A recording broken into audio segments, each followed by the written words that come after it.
of the Congress of the Philippines, His Excellency Ferdinand Romualdez Marcos Jr., President of the Republic of the Philippines.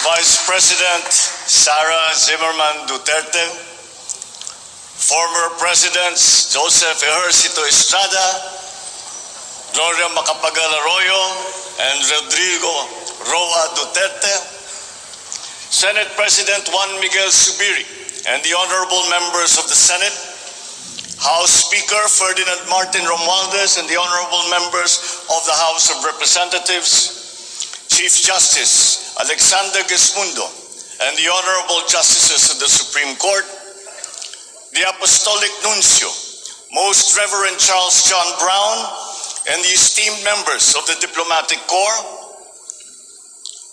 the honorable members of the Cabinet, our First Lady, Luis Araneta Marcos, and our children,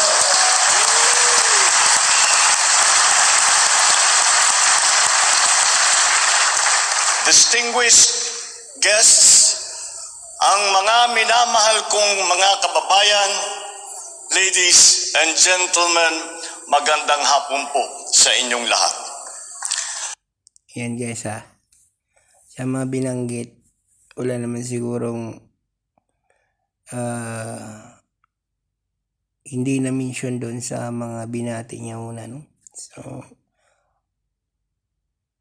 yung nasa loob ng Kongreso lang yung binati. So, tuloy natin. I come before you today to address you as it is my duty as President of the Republic. We live in difficult times brought about by some forces of our own making, but certainly also by forces that are beyond our control. But we have and we will continue to find solutions, and these are some of them. In terms of the economy, we will implement a sound fiscal management.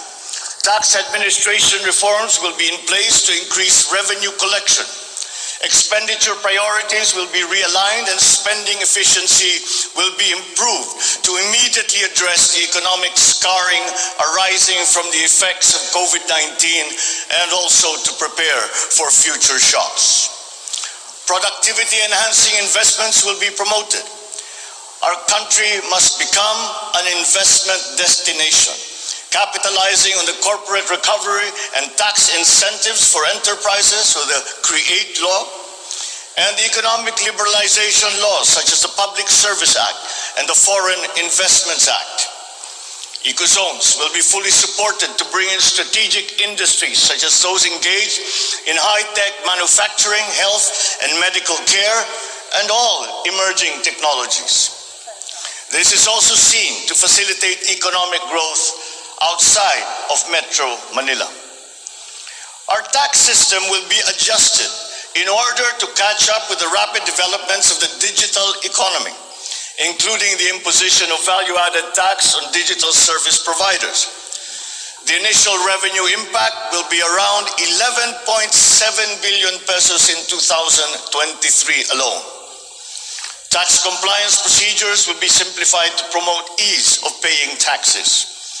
We will pursue measures to determine possible undervaluation and or trade misinvoicing of imported goods.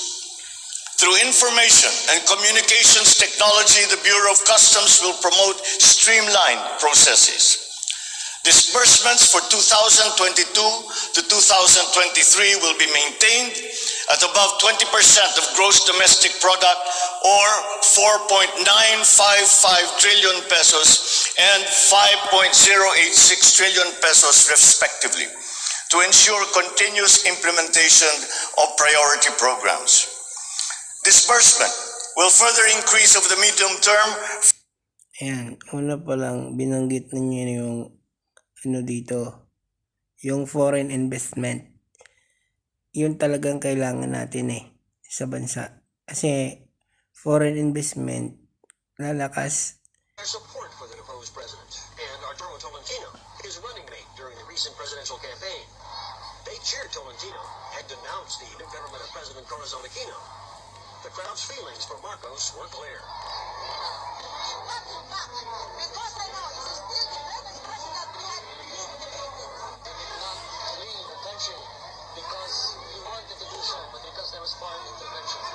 After the rally, the demonstrators peacefully marched through the streets of Manila. Now they're trying to get back a piece of the action, trying to let the Aquino government know that there's another voice in the country to be reckoned with. Protesters sang songs better known for the uprising against former President Marcos.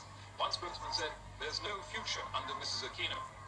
Among those linking arms at the front of the march was a group of cabinet ministers. They acted as a human shield between the protesters and security forces under orders to exercise maximum restraint. The troops finally pulled back as the march drew close to the palace.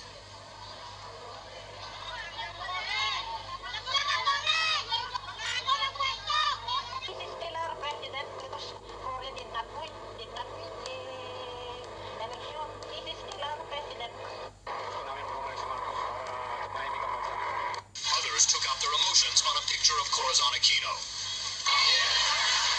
This is the third weekend in a row have rallied here in Manila, chanting "Down with Aquino," while a dozen speakers denounced the new government leadership. They thought that they were putting up a democratic government. They now find a dictatorship here in the country where there was democracy before. As night fell, the crowd was shown recent pictures of Hawaii. It seemed to boost their spirits even more as they marched off for their now regular protest outside the U.S. Embassy, vowing that they'll keep coming back.